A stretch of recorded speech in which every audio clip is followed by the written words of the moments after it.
Things didn't go the way I expected. I just wanted to get the divorce papers submitted and disappear. But everything changed when my father-in-law went to the hospital. I couldn't believe what I was hearing. Tom and I are going to split his inheritance. You're not getting anything. There's no money for a wife who can't even do her own housework. I was speechless. Later, when I went to City Hall to file for divorce, I discovered something shocking. My name is Nancy, and I'm a 24-year-old housewife. My husband, Tom, is 40. It's what people call a May-December romance, where one partner is much older than the other. But unlike the movies, our relationship wasn't some grand romantic story. It just sort of happened.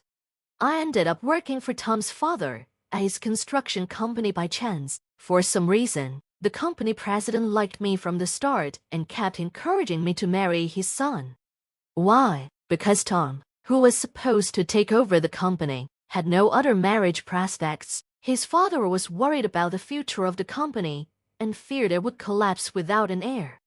My father used to work for Tom's father, gaining experience when he was younger. Our family runs a construction company that's been around for generations, and Tom's father did everything he could to help my father learn how to manage a business. He even came to our house and asked my family if I could marry Tom.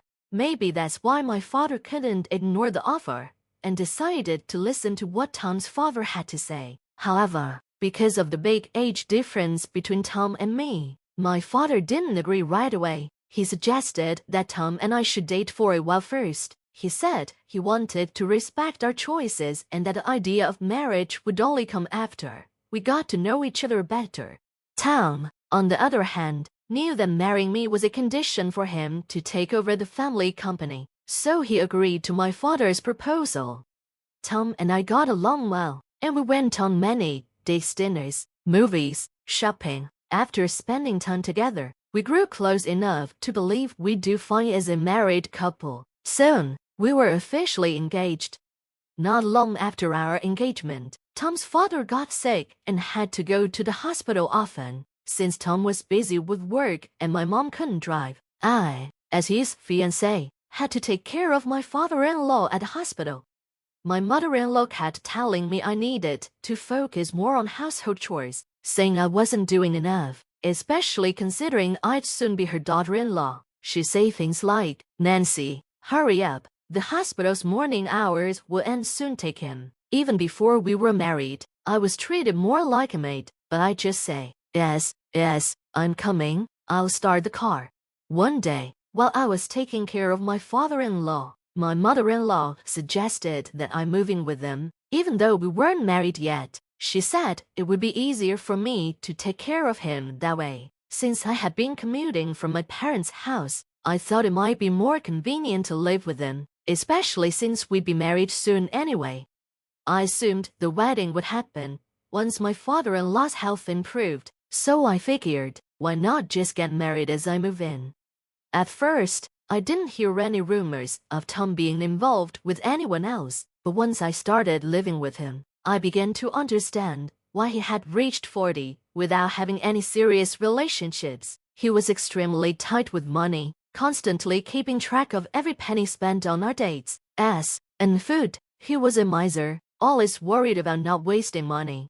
On top of that, my mother-in-law, who loved to be mean and sarcastic, was always around, bullying me with rude comments. It made things even harder. Meanwhile, Tom was very generous when it came to his mother, never saying anything about how much she spent on fancy trips and brand-name goods. I started to wonder if Tom was too attached to his mother, prioritizing her over everything. Honestly, I began to feel like I had rushed into the decision to marry him. Looking back, I thought maybe I should have moved in with them first but waited longer to get married, so I could get to know their personalities and how they lived day to day. When I thought about both my father and my father-in-law, I was left speechless. The only thing that kept me going was my father-in-law's unconditional love for me. That morning, I was getting ready to take him to the hospital because he hadn't been feeling well since the day before. While I was preparing, my mother-in-law treated me like her housekeeper. "Nancy, have you made breakfast yet?" The way you cleaned yesterday wasn't good enough. Can you hurry up and just do it? She said, sitting in front of the TV, doing nothing. Tom was beside her, also watching TV. I'm sorry, I don't have time. I need to take your husband to the hospital, I replied. Oh well, shouldn't you have woken up earlier? I have to go out, too. Make us breakfast before you leave. I couldn't believe they didn't seem to care about my father-in-law. They just sat there while I was rushing around. Father-in-law, please wait a moment, I'll be done soon, I told him. Then, I hurried to make breakfast for Tom and my mother-in-law. After I finished, I went to help my father-in-law stand up. I'm sorry for making you do so much. I need to apologize to your father too, he said. But just as he tried to get up, my father-in-law collapsed.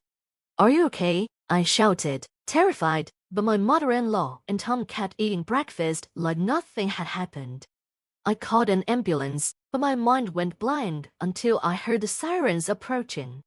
When the ambulance arrived a few minutes later, my mother-in-law said, Sorry, Nancy, I have to leave, so you handle the rest. Make sure to lock up. I have work to do.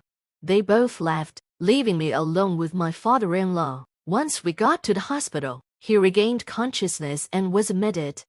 Later, as I sat there with him in his hospital room, he told me, if something happens to me, I'll leave you something. Nancy, it's my way of apologizing for making you put up with my ungrateful son and wife. I guess I've been too focused on work to realize what's going on at home.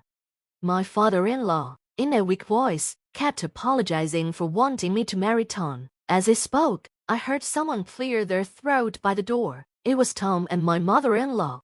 They walked over and asked about my father-in-law's condition. I assumed they were concerned as family, so I reassured them.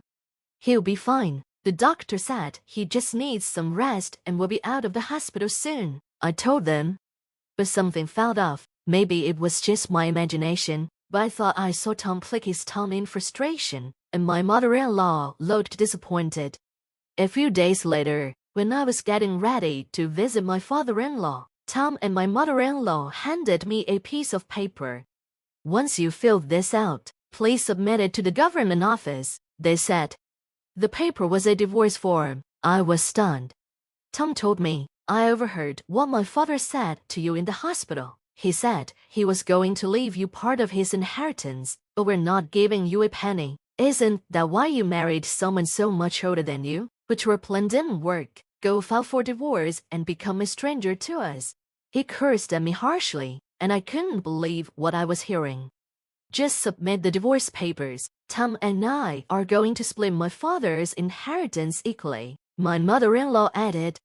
There's no one to share it with, and there's no money for a wife who can't even do her own housework, my mother-in-law said.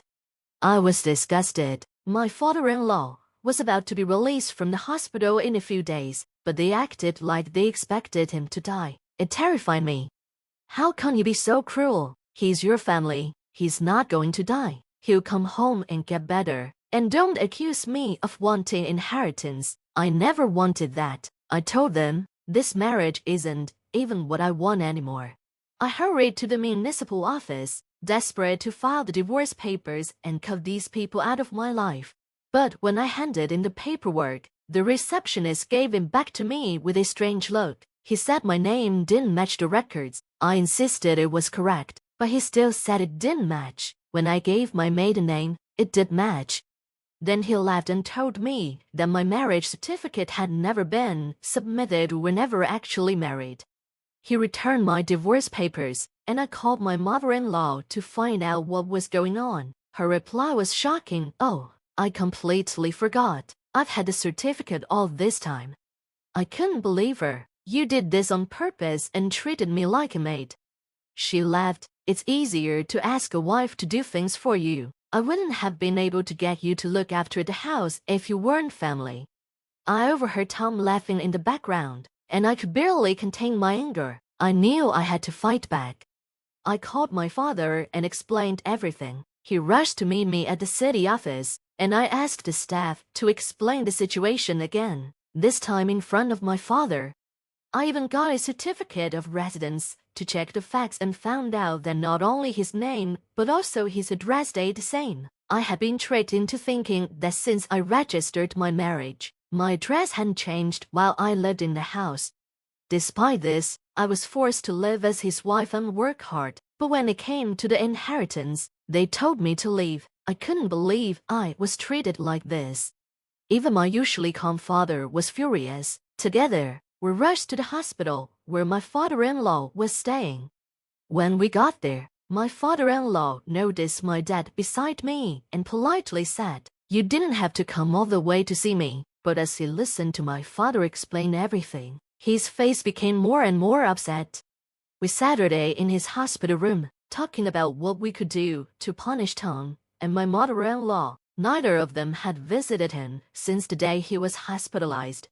Knowing that Tom wasn't responsible enough to properly marry or inherit the family business, my father-in-law made a proposal to my dad. He wanted my father to take over his business. Luckily, my father-in-law's business was doing well, so merging it with my father's company wouldn't cause any losses. He just wanted to make sure the company he had worked so hard to protect could continue in some form. If Tom took over, the customers and employees would likely leave because of his poor character. If that happened, the company would fail. This isn't a difficult choice, it's a decision for the future, my father-in-law said. It's the best way to stop our relatives from taking over the business. Then he suddenly laughed and announced that he was divorcing my mother-in-law. She cares about money so much that she spends all her time on luxury and hasn't even visited me. She deserves this. He hoped this would make up for the trouble she had caused. Tom's father turned to my father and me and asked, "Have I caused you trouble?" My father and I exchanged looks, giving small smiles, knowing this was the best punishment for them. The lawyers and accountants my father hired got to work the next day. They decided to merge Tom's father's company with my father's, keeping the original company name. Tom, who was the vice president, was fired, and someone from my father's company was chosen to take over his role. The official decisions would be made when Tom's father returned to work. This news would be a shock to both Tom and his mother, marking the beginning of their downfall. 2 weeks later, Tom's father fully recovered and was released from the hospital. My father and I handled the paperwork and took him home. When we arrived, Tom was at work, and my mother-in-law was nowhere to be found. It was clear how heartless they were, unaware of the regret they would soon feel. The next morning, I returned to my job, where a new vice president had already started. During a large meeting, Tom's father discussed the company's future, announcing the merger and the change in leadership. Tom then arrived, holding a termination letter, while my mother-in-law had a divorce decree in hand. "Dad, what's going on?" Tom yelled. "How could you do this without telling us?" My mother-in-law also screamed. How could this happen so suddenly? The entire conference room was shocked to see them both shouting like that in front of everyone. This chaos was exactly what I had expected. They spotted me and immediately accused me. "You did this, didn't you, just because you're not getting any inheritance?" "I didn't do anything. You both brought this on yourselves," I replied. Tom's father stepped in with a stern voice. "That's enough. You're interrupting the meeting. Get out." He gave them a cold stare, and nearby employees escorted them out of the room. Afterward, Tom's father apologized to everyone, wrapping up the meeting. Once they had calmed down, both Tom and my mother-in-law repeatedly begged for forgiveness from me and his father. I had no plans to accept their offer, so I ignored them. At first, they hung around the company for a while, but recently they stopped coming. The security guards warned them strictly and wouldn't let them in anymore. They were also asked to leave their home, according to Tom's father, and now they're living together in a messy apartment near where they used to live. As for me, I'm enjoying a peaceful life as an office worker. My father is still angry and is getting ready to file for compensation from Tom and his mother-in-law for what they did. They've lost all hope of making a living now.